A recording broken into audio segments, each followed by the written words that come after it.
నిన్ను సేవింపనొల్లని జనమైనా రాజ్యమైనా నిలువదు. అట్టి జనములు నిర్మూలం చేయబడతాయి.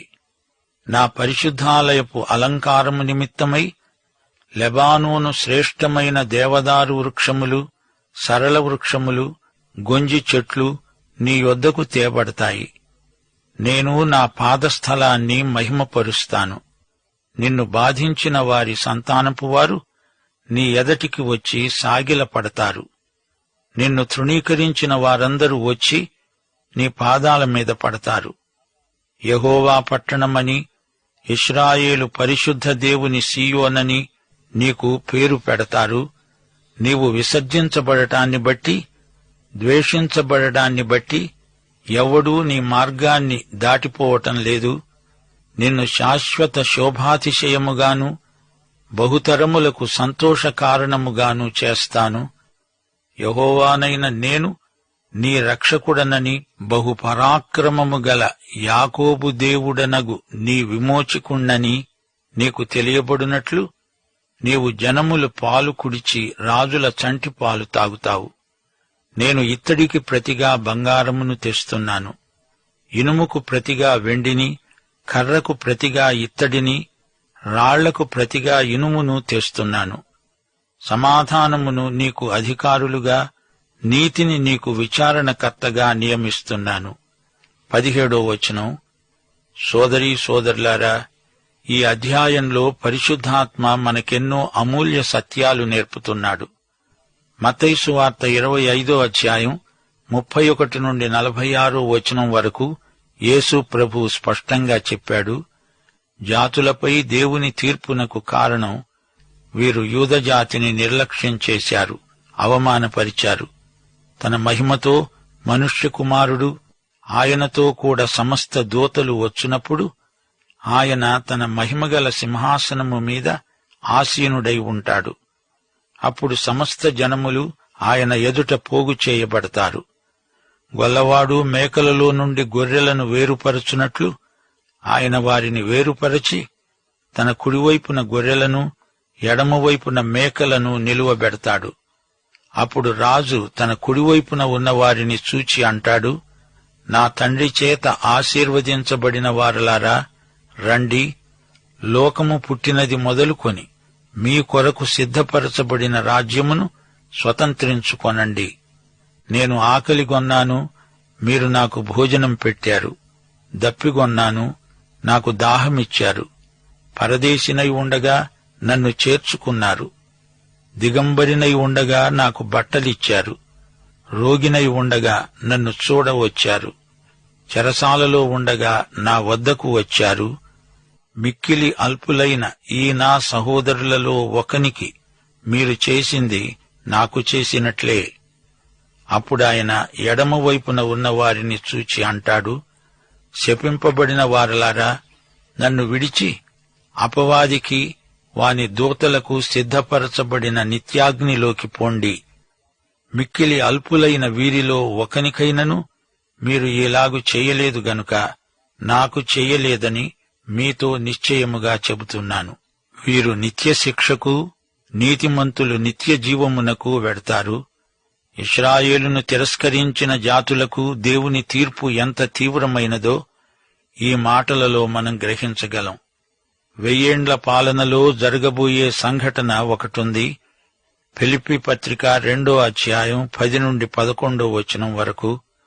పరలోకమందున్న వారిలో కాని, భూమి మీద ఉన్న వారిలో కాని, భూమి కింద ఉన్న వారిలో కాని ప్రతివాని మోకాలును యేసు నామమున వంగునట్లును, ప్రతివాని నాలుక తండ్రి అయిన దేవుని మహిమార్థమై యేసుక్రీస్తు ప్రభువని ఒప్పుకొనున్నట్లును, దేవుడాయనను అధికముగా హెచ్చించి ప్రతి నామమునకు పైనామమును ఆయనకు అనుగ్రహించాడు.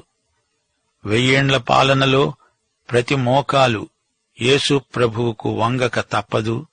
ఇష్టమున్నా లేకపోయినా యేసు నామమునకు ప్రతి మోకాలు వంచబడుతుంది. 1000 ఏండ్ల పాలన తర్వాత సైతాను కొంతకాలం వదిలిపెట్టబడతాడు. తిరుగుబాటు మనస్తత్వం గలవారంతా సైతానును వెంబడిస్తారు. అదే చివరి తిరుగుబాటు. అప్పుడు దేవుని రాజ్యంలోని నిత్యత్వపు పరిమాణం అందరికీ కానవస్తుంది. అప్పుడు భూమి ఆకాశాలలో కొన్ని మార్పులు కనపడతాయి. నూతన భూమి, నూతన ఆకాశం ఏర్పడతాయి. దేవుడు సమస్తమును కొత్తదిగా చేస్తాడు. పాతదానికి మెరుగులు దిద్దటం కాదు, అంతా నవనూతనమవుతుంది. ఆయన యందు విశ్వసించిన వారంతా కొత్త మనుషులవుతారు. వారికి కొత్త స్వభావం వస్తుంది. అది మహిమాన్వితమైన మహోజ్వలమైన దినం.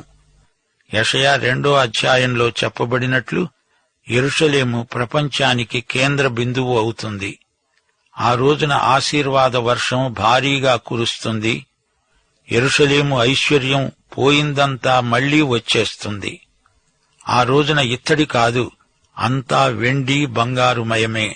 విలువైన ఖనిజాలు ఆ రోజున సర్వసాధారణమైపోతాయి.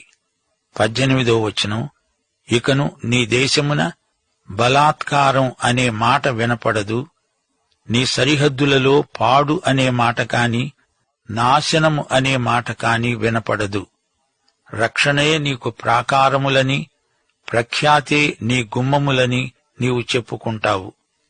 ఇక మీదట పగలు సూర్యుని ప్రకాశము నీకు వెలుగుగా ఉండదు. నీకు వెలుగివ్వడానికి చంద్రుడు ఇక ప్రకాశించడు. యెహోవాయే నీకు నిత్యమైన వెలుగవుతాడు. నీ దేవుడు నీకు భూషణముగా ఉంటాడు.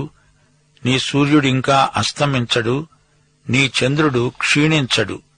యెహోవాయే నీకు నిత్యమైన వెలుగు. నీ దుఃఖదినాలు సమాప్తమవుతాయి. నీ జనులందరూ నీతిమంతులై ఉంటారు.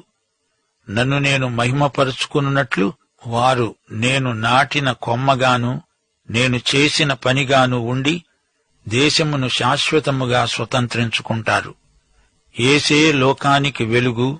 ఆయనే నూతన యెరూషలేముకు వెలుగు. వేరే వెలుగు, విద్యుత్ శక్తి అక్కర్లేదు. సూర్యచంద్రులకు అప్పుడు పూర్తి ప్రకాశం వస్తుంది. ఈ అధ్యాయంలో ముగింపు వచనం మనకు గొప్ప ఆశీర్వాదం. వారిలో ఒంటరి అయినవాడు 1000 మంది అవుతాడు. ఎన్నిక లేనివాడు బలమైన జనమవుతాడు. యెహోవానైన నేను తగిన కాలమున ఈ కార్యమును త్వరపెడతాను. సోదరీ సోదరులారా, వింటున్నారా? ఎంత ఆశ్చర్యం! ఒంటరి అయినవాడు 1000 మంది అవటమా? అబ్రాహాము ఒంటరి అయి ఉండగా దేవుడు అతణ్ణి పిలిచాడు. అతణ్ణి ఆశీర్వదించి అతణ్ణి పెక్కుమంది అయ్యేటట్లు చేశాడు. కుడివైపునకు ఎడమవైపునకు వ్యాపిస్తారు. అతని సంతానం అన్యజనముల దేశాన్ని స్వాధీనపరుచుకుంటారు. పాడైన పట్టణాలను నివాస స్థలముగా చేస్తారు. వారి సంఖ్య విపరీతంగా పెరిగిపోతుంది. ఇశ్రాయేలును తిరిగి దాని పూర్వస్థితికి తెచ్చే కార్యాన్ని దేవుడు ఒక్కసారి ఆరంభించాడంటే అది పూర్తయ్యేందుకు ఎక్కువ కాలం పట్టదు. ద్వితీయోపదేశకాండం 1వ అధ్యాయం 11వ వచనంలోని దైవాశీర్వాదం విన్నారా? మీ పితరుల దేవుడైన యెహోవా మీ జనసంఖ్యను 1000 రెట్లు ఎక్కువ చేసి తాను మీతో చెప్పినట్లు మిమ్మును ఆశీర్వదించునుగాక. దేవుడు తాను తలపెట్టిన కార్యాన్ని త్వరగా చేస్తాడు. ఆలస్యం చెయ్యడు. ఒంటరి అయిన వ్యక్తిని 1000 మందిగా చేస్తాడు. ఎన్నిక లేని వారిని బలమైన జనంగా చేస్తాడు. దేవుడన్నాడు, పురుగు వంటి యాకోబు, స్వల్పజనమైన ఇశ్రాయేలు, భయపడకండి. నీవు పర్వతాలను నూరుస్తావు, వాటిని పొడి పొడి చేస్తావు, కొండలను పొట్టులాగా చేస్తావు. లూకాసు వార్త 12వ అధ్యాయం 32వ వచనంలో ప్రభు అన్నాడు, చిన్న మంద, భయపడకండి. మీకు రాజ్యం అనుగ్రహించటం మీ తండ్రికి ఇష్టం. గిద్యోను సైన్యం 300 మంది, అయితే శత్రు సైన్యం అసంఖ్యాకులు.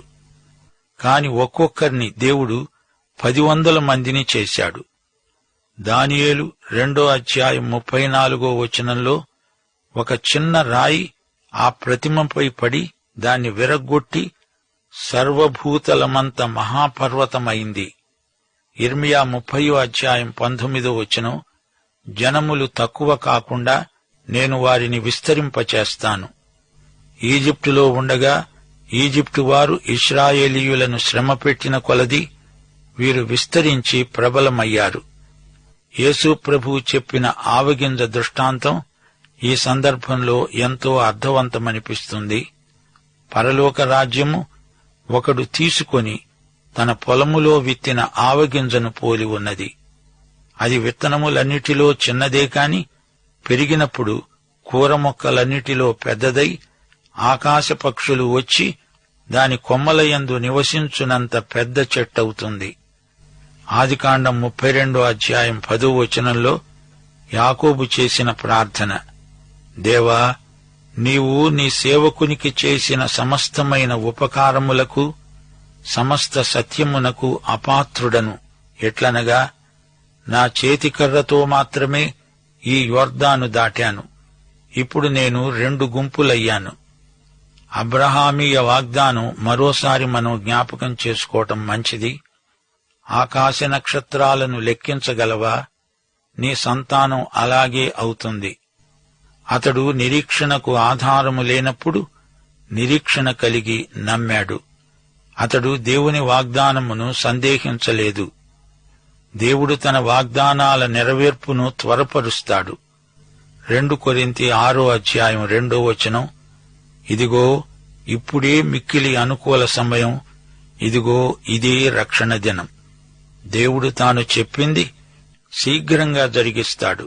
సమాధానకర్త అయిన దేవుడు సైతానును మన కాళ్ల కింద శీఘ్రంగా చితక తొక్కిస్తాడు. యోబు గ్రంథం 8:7 నీ స్థితి మొదట కొద్దిగా ఉండినా తుదకు నీవు మహాభివృద్ధి నొందుతావు. పంట కోతకు వచ్చింది, వెంటనే కొయ్యాలి. సోమరి, చీమల యొద్దకు వెళ్ళు, నేర్చుకో. చీమలు కోతకాలమందు ధాన్యము కూర్చుకుంటాయి గదా. అందుకే మొర్దెకై ఎస్తేరును హెచ్చరించాడు. ఎస్తేరు గ్రంథం 4:14 ఈ సమయాన్ని బట్టి నీవు రాజ్యానికి వచ్చావేమో ఆలోచించుకో. ప్రియశ్రోతలు, ప్రకటన గ్రంథం 21:23-24 ఈ పాఠం ముగిస్తాము. ఆ పట్టణాన్ని ఆత్మనేత్రాలతో చూడండి. ఆ పట్టణములో ప్రకాశించడానికి సూర్యుడైనా చంద్రుడైనా దానికి అక్కరలేదు. దేవుని మహిమే దానిలో ప్రకాశిస్తున్నది. గొర్రెపిల్లే దానికి దీపం. జనములు దాని వెలుగునందు సంచరిస్తారు. భూరాజులు తమ మహిమను దానిలోనికి తెస్తారు. మరో మాట, ఈ ప్రవచనాత్మక వాగ్దానాలు మనం వింటూ ఉంటే మనకు ఏమనిపిస్తోంది? ఈ వాగ్దానాలు త్వరగా నెరవేరాలి. అయితే దేవుని గడియారం వైపు చూడండి. మన గడియారాలను తీసి అవతల పెట్టేయండి. మానవ చరిత్ర అంతా ఆయన చేతిలో ఉంది. మన ప్రణాళికలు ఆయన సంకల్పానికి అనుగుణంగా దేవుడు రూపొందిస్తాడు. దేవునికి స్తోత్రం. యోహాను సువార్త 4:35 ఇంకా 4 నెలలైన తరువాత కోతకాలము వస్తుందని మీరు చెబుతారు గదా. ఇదిగో, మీ కన్నులెత్తి పొలాలను చూడండి. ఇప్పుడే అవి తెల్లబారి కోతకు వచ్చాయి. ఈ పంట కోత ఎప్పుడు మొదలైందనుకుంటున్నారు? అపొస్తలుల కార్యములు 2 పెంతెకోస్తుతో ఆధ్యాత్మికమైన ఈ పంట కోత మొదలైంది. పదండి, సైతానును ఎదిరించండి. ప్రకటన 12:12 అపవాది తనకు సమయము కొంచెమే అని తెలుసుకొని బహు క్రోధము గలవాడై మీ వద్దకు దిగి వచ్చాడు. జాగ్రత్త. పాఠం సమాప్తం. ప్రభు అయిన యేసుక్రీస్తు వారి కృప, తండ్రి అయిన దేవుని ప్రేమ, పరిశుద్ధాత్మ యొక్క అన్యోన్య సహవాసము మనకందరికీ సదాకాలము తోడై ఉండునుగాక. ఆమేన్.